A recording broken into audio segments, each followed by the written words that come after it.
on, guys? It's K-Dub here with another episode of Crypto Zombie. Welcome back to the channel. Hope you're having a great day today. Now, we have something very, very interesting that happened yesterday in the charts. If you were watching the traditional stocks, if you were having a look at the S&P, for example, you could see that the S&P did, in fact, close below this previous support right here, and it fell on average around 1.5%, give or take, right? Now, if we go back over to the Bitcoin chart and have a look at what happened, Bitcoin only fell about half of that, right? Now, usually you would expect that when we have the S&P falling, usually Bitcoin falls harder. However, we're seeing a bit of resilience. In fact, we're seeing a bit of consolidation right underneath the previous all-time high of 2017. Now, outside of the fact that I am anticipating a very big move for Bitcoin next week, we will get into that in just a bit. Why is Bitcoin actually holding up so well compared to what we're seeing in the stocks? Well, there could be an event, something that's going on right now that, although I don't usually talk about very much on this channel, could actually have something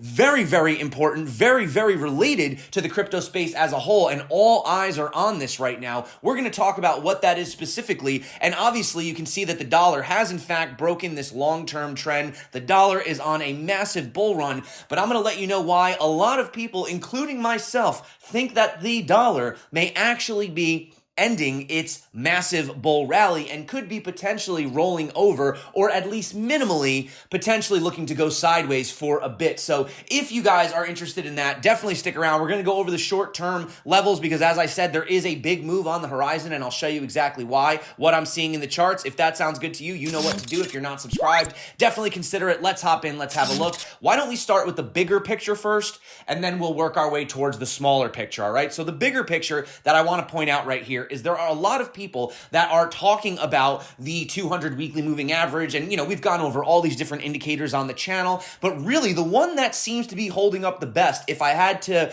put my money on it, I would say that this EMA ribbon on the monthly has basically been the key to this price action right here. You can see right here, Bitcoin has never fallen below this ever in its history, and still today has never fallen below it. You could see even when we had this crazy COVID crash, we still maintained above the 89 over on the monthly chart, right? And the other interesting thing, if I actually zoom in over here, is that not only has the 89 EMA right here, this purple line, this lavender colored line, been acting as the bottom, which actually arguably could be the most important level for Bitcoin, as we've been holding above it literally for 4 months, 4 solid months, and every single time we've closed above this level. I would consider this to be pretty critical. If we do fall below that level, which is currently sitting around $18,235, close below that, confirm below that, well, then maybe the bears can finally have their victory. But until we do, then I would say that Bitcoin is holding up quite resilient. In fact, you can see we're trading in this range right here, which is very interesting. In fact, if you wanted to have a trading strategy, pretty much what you could do is every time we come down to the 89 EMA, you could long it or you could buy it. And then every time we come to the bottom of the ribbon right here, the first red line, you can sell it. And actually, if that was your strategy for the past 2 months, you'd be doing quite well, right? So that's the first thing on the macro. Ultimately, on the macro, we're still holding up on some of these very important levels. Zooming in a little bit more right here, as I've been talking about, we have been in this giant falling wedge, and we were able to pretty much confirm this right here when we had this second peak, right? Once we were able to draw those two lines together, you could see how Bitcoin has been interacting with these spider lines for a very long time. I mean, this heart line right here has arguably been one of the most significant. You could see that that is actually where we found all of this support right here, and then that support right here got flipped into resistance. Very, very, very critical level. If we do break this level, which currently today's price is sitting at around 22,343, that could actually set Bitcoin up for a major, potentially bear market rally, but it could take us all the way up here, somewhere between $28,000 and $30,000. Now, that wouldn't mean that we're out of the woods. It wouldn't mean we're out of the water. It could just be, another 1, 2, 3 right here. And you could say, okay, that's where we want to put in a short. But what I am saying is there is a possibility for that rally. Now, we've gone over the doom and gloom scenario. I'll go over it again if you guys are interested in some of those lower levels. But why I think we're going to have a big move on the shorter time frame, you could see right here in the 4-hour chart. And yes, obviously we've dipped out of this. This is a very low time frame, so obviously you're going to get these wicks to the upside and downside like we did here. We broke out a little bit here. We faked out a little bit here. But ultimately, it is very, very clear that we are in fact forming this asymmetrical triangle. Asymmetrical triangles are a little bit tricky. I guess you could say it's a lower time frame bear pennant. You could say I could see some people arguing that it's a bear pennant, saying we got to go down. Fine, that's just a matter of how you're looking at the charts. But nevertheless, if we just ignore the price movement beforehand, this is looking for a breakout. And you could see that this breakout should happen sometime before September 27th, which is only 3 days from now, which is why I think next week we're going to see either a blast off move to the upside or a blast off move to the downside, right? Now, if I had to make a bet, I would say that currently, since Bitcoin has been hanging down around these levels for so long, there should be most likely at least one more break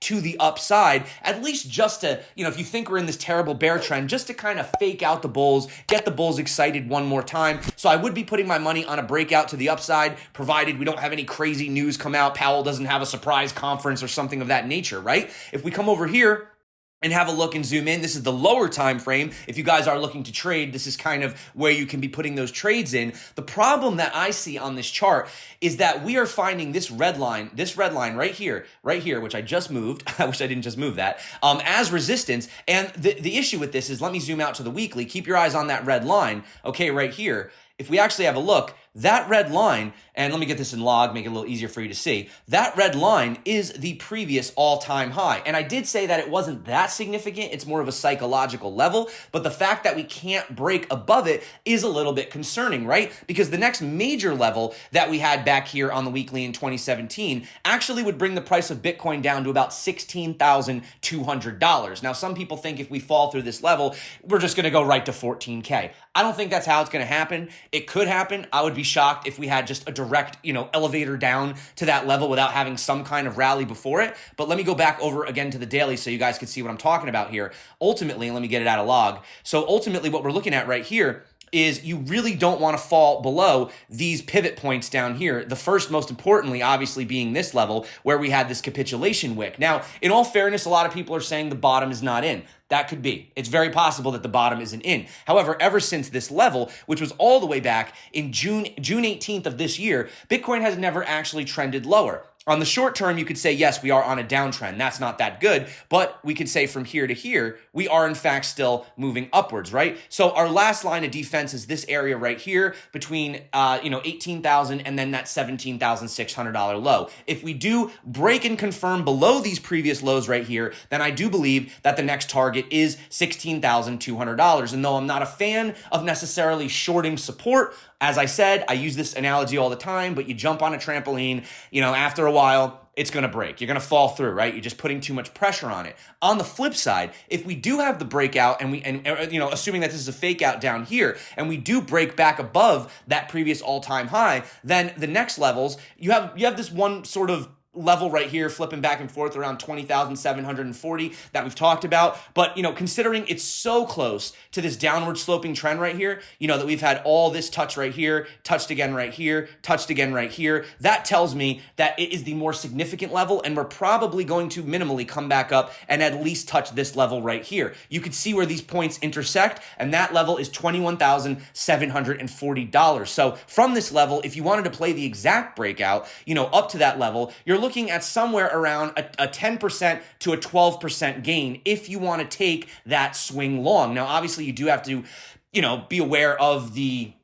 confirmation, right? Because fake outs can exist, but that's something I'm keeping my eyes on. Those are the main levels I'm looking at. So if you guys want to learn how to trade, make sure that you check out my tutorial popping up above. Get subscribed to the channel. I will let you know exactly if we get the confirmation, what I'm looking for, and if those levels are still plausible. Obviously, every time, time goes by, we get new candles, structure changes, but right now that's what I'm looking at. So if you guys do want to take advantage of that, there's over $16,210 in bonuses below. Make sure that you guys check that out. Right? Now, let's talk about the positives and the negatives. This is something that we've been talking about for quite some time, and it is the 21 exponential as compared to the 200 weekly, right? Now, as you guys can see, this pink line right here, the 200 weekly has always held Bitcoin above, right? It's always had a bounce off that level. We've had some fake outs to the downside. One time we did close below it back here in 2015, but for the most part, usually within a week, we get back above it. Now, if we zoom into what we're doing over here, although yes, I do agree this does look like we could be putting in a double bottom, very, very bullish pattern. The opposite, right, of a double top, right? This is a double top pattern, right? Bearish, we come to the downside. This could be a potential double bottom pattern that could send us back to the upside. But something that's a little bit concerning is that we've never really seen the 21 exponential ever crossed below the 200 weekly. In fact, the closest that we ever got was right here. So close. Look at how close those lines were. We never got the cross. And you can actually see that the closer the 21 exponential gets to the 200 weekly, you know, historically, based on the history of Bitcoin, I know this time is different, but historically, this is the buy opportunity, not financial advice. This is the tail end of the worst part of the bear market. Doesn't mean that the bear market's over, but it does mean that the worst is over, and it does mean that the lows are in, right? You can even come over here and see that we had the same thing right here. Very, very close. Boom, that candle broke through with absolute ferocity, right? We come over here, and what are we seeing? Getting very, very close again. So are we going to have another scenario in which we come very close, the two levels kiss, Bitcoin maybe does a little fake out, and then we break through to the upside? Well, if history was to repeat, that is what we should be expecting. But on the flip side, if history does not repeat, if the Fed does continue their hawkish stance, if stocks do continue to fall, if Bitcoin price does continue to slide, then we could be seeing the first ever bearish cross of the 21 exponential over the 200 weekly in Bitcoin's history. This would be the first time that this has ever happened for Bitcoin. Will it happen? Well, if we actually look and sort of, see when this cross could happen, that would pretty much be around the first week of October, coming up very, very soon. So within the next few weeks, we will know whether or not we're going to have this bearish cross, right? And of course, considering this would be the first time it ever happened in history, well, it would be a learning experience for everybody. We could actually see how the price would interact if we did get this bearish cross. Or will history repeat?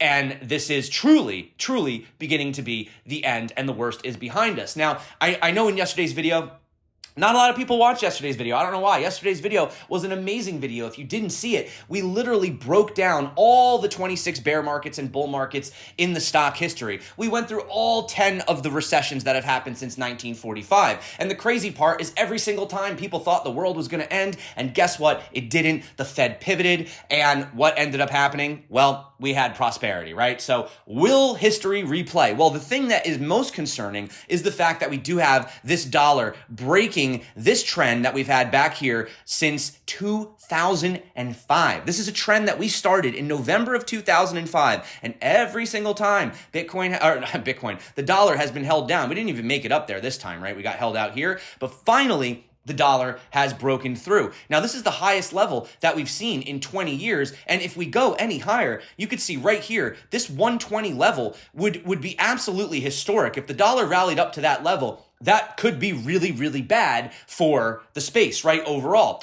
I'm going to get to that in a minute. Make sure you guys stick around to the end of the video. We are going to talk about why the dollar, although, you look at this thing and it looks strong as hell. It looks like it's going right to the moon, but could it be looking for a blow-off top soon? We're going to get into that in just a bit. As you can see right here, we spoke about the fact that, if we take where the low was in the S&P and we come down to where we closed, that's about 1.5%, right? And if we look at what Bitcoin did last Friday, it only did about 0.75%. Why didn't Bitcoin fall harder when we saw this massive move? Look at this. Look at this. 1, 2, 3, 4 straight red candles over here for the S&P, and yet Bitcoin is still trading around the same levels that it was trading last week. Why is Bitcoin holding up? There is a bit of a culprit that could be responsible for this. It's just an idea. It's what some people are throwing out there. Now, you may have heard a lot of people getting excited about the fact that we have had XRP rallying, right? Now, in all fairness, I don't cover XRP a lot on this channel. It's not because I have anything against it. It's just never really been a crypto specifically that interested me. Nothing against the XRP army. You guys do you. Honestly, XRP was one of the only cryptos that did not make a new all-time high in the last cycle, right? But obviously, a lot of it has to do with what's going on in this court case with the SEC lawsuit, which we'll get to in a minute. But as you can see, whether or not you take it from the absolute top right here and you draw this line connecting it, or you take it from the second peak right here and connect the the major candle bodies, either way, what you are seeing is this cross right here. I mean, technically the cross would have been right here, but nevertheless, you could see that it did break through that. It attempted to break through it, but then what ended up happening, it is getting rejected at that level. Right? So I just want to talk about the technicals here. You can see how the technicals play out, and we did get that rejection. In fact, from top to bottom, XRP has currently pulled back 15% since its major move to the upside. But outside of the charts, unless you're looking to trade XRP, I'm not really interested in trading XRP. I'm much more familiar with Bitcoin. I just like trading Bitcoin. And, I say this to a lot of people. You don't have to trade 100 different assets. If you want to learn to trade, just get good at trading one asset first. Study the Bitcoin chart, learn the Bitcoin chart. And then if you want to dabble in other charts, you can, but it's not really necessary if you want to make money and you know what you're doing, right? So I stick to the Bitcoin chart when it comes to trading, but what is this chart telling us outside of trading? Forget trading. Let's just look at this. Why is this happening? Well, you can see right here, like BitBoy actually pointed out, he said XRP is pumping for multiple reasons. He's a big proponent of XRP, as you guys know. But if I were to pinpoint one, the SEC basically gave up this week trying to prove XRP is a security. People in the Ripple community can be pretty confident now that the worst case scenario is a fine. So is this actually what we should expect? Well, Brad Garlinghouse was actually speaking over at MainNet, which I meant to attend this conference, actually. I was invited. There was a bunch of parties. I just couldn't make it. I was too busy. And it was like literally in the city. I could have been there, but I had a lot going on. Wish I could have made it. If you guys did go, well, did you guys have fun? Did you guys do anything? But anyway, so MainNet Brad Garlinghouse is talking, and he says, let's try to start with the facts. So today, and listen, I know you're like, why am I talking about XRP? There is a purpose to this. So let's try to start with the facts. So today, of the 155 validators on the XRP ledger, Ripple runs like 6 out of 155 or something. There's been amendments passed on XRP ledger that Ripple, the company, opposed. It's traditional open source software. We can't control it, right? So that's sort of their first thing is like, we don't actually have any jurisdiction over this. We can't do anything. Anybody buying and selling, they're doing this on their own free will. This is just the token used for the platform, right? So that's the first part. And obviously, you guys know I'm summarizing this. I don't follow this case at all. There are a lot of other channels that go into all the legal documents. I'm just skimming the surface here. But he said at the conference, by mid-November, Ripple should have the motion for summary judgment fully briefed in front of the judge, and then it could take between 2 and 9 months for a decision to be made. So still, we're not saying that this decision is going to be made immediately, but some people are getting excited because, well, let me get to it in a minute, but he says it's unlikely that the judge will say a trial is needed since there is no real dispute on the facts, only on how the laws should be interpreted. So how can we actually, interpret what we just saw or read? Ultimately, this is something that could potentially affect the entire crypto space. Now, I know if you're into Bitcoin and Ethereum and all these other things, hardcore Bitcoin maxis would say, who cares about this? Just do Bitcoin. But the problem is that you have these outsiders, these people that are looking into the space, afraid to get involved in crypto. They're not sure with this regulatory uncertainty, right? This is the biggest case that we have right now. And of course, it's going to get lumped into a category of all altcoins, right? They're just going to lump this and just say, well, this is how all altcoins are. But the main key factor of this case right now is that if Ripple Labs or Ripple, whatever, come out and say that they have no legal responsibility for the token price, well, then that would make it, I suppose, not a security, right? If they have no responsibility for the token price, right? Now, there are some people saying that there was promise of price appreciation. I don't know. I wasn't around for that. I didn't get into all that. But I do know that if they do come out on top of this case, this could potentially not just apply to XRP, but it could be sort of a blanket, judgment that could reflect all the cryptos, right? And then once this case is made, it's kind of like, look at all these famous cases throughout history, right? Like Roe versus Wade or whoever, not trying to get on that topic, but you know what I'm trying to say, right? These cases become these historic cases that end up setting the precedent moving forward. And if they do pull out on top, this could completely change the landscape for crypto. It could actually throw a, wrench in the gears of the SEC, Gary Gensler, and it could be massive for the crypto space as a whole, right?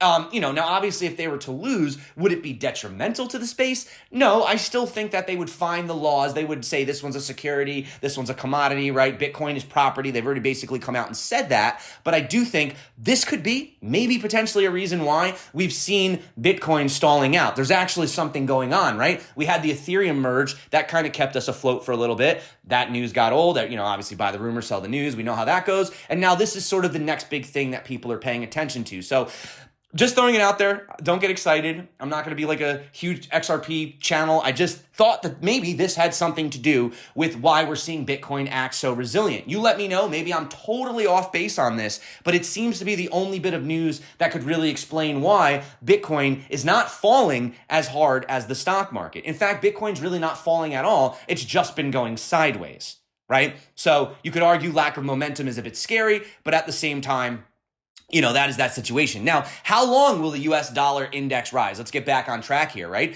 You can see the US dollar has surged around 3% during the week, and the DXY has reached its highest resistance at about 113 atop a parallel channel, which I've showed you guys for months what's going on with that. So is it really time for the dollar to roll over? Or is that just a pie in the sky dream and the dollar is going to new all-time highs? We're going to the era back here. This was back in 1984. This is the Volcker era, right? Are we going back to these levels? Because if we ever went to that, then that might be the case for that 10-year bear market. But someone who actually is a little concerned about that is actually Gareth Soloway. Now, I know you're very familiar with him over on KitGo News. He's like a superstar over on that channel. He's been very, very bearish. He thinks we're going to 12K. I've even heard him say we're going to 3K, right? These are just some of his calls, not mine. But he does say that he believes that the dollar is potentially due for a rollover, and I would like to play this clip before we end the video. Why do you think the dollar's overbought, considering that you think that the Federal Reserve is going to continue its hawkishness? If interest rates continue going up, wouldn't the dollar follow? Yeah, so that's the idea. I'm just a believer that the Fed has now hiked. I think it was a 50 basis point, then 375 basis point hikes. And there's going to be a point where they break the economy, and we're going to start to see it in some of these economic numbers. I don't know if it's the jobs number or if it's the next CPI number or what it is, but there's going to be a point where the economic data weakens, where the markets start saying, you know what? We don't think the Fed will raise as much as expectations are telling us. And that's that pivot where the dollar starts to roll over. The one silver lining in that statement is that you said that eventually the economy is going to be broken somehow. That implies we're not currently fully broken. I guess we can take that as good news, guys.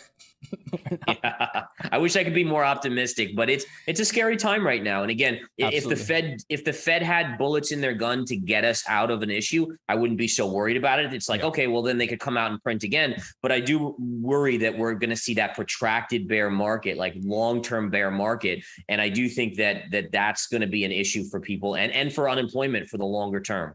So as I said, guys, on the macro, clearly there are a lot of things to factor in. On the short term, though, you can clearly see that we are forming this pattern right here. We are looking for a breakout no later than September 27th. And honestly, I wouldn't be surprised if it came out sooner. Most of the time, we have breakouts within about 70% of the move. And, just kind of eyeballing this right now, we're about around that 60 to 70% area. So we are definitely looking for that move. If you want to know, again, how to trade this, go back, watch the video, go to the beginning. I go over all the levels, all the confirmations. Make sure you get subscribed. We are going to keep our eyes focused on this. And of course, if you guys do want to trade, make sure you snag up that bonus over on BitGet, $8,000. And, you can just enter the code NYNL. That makes you eligible. If you don't use the link below, they only offer up to 4,000. The 8,000 is special specifically for Crypto Zombie users. So take advantage of that if you want. But that is it for me today, guys. Thank you so much for coming back to the channel. You guys rock. You're the reason that I do this every single day. Please drop your comments below.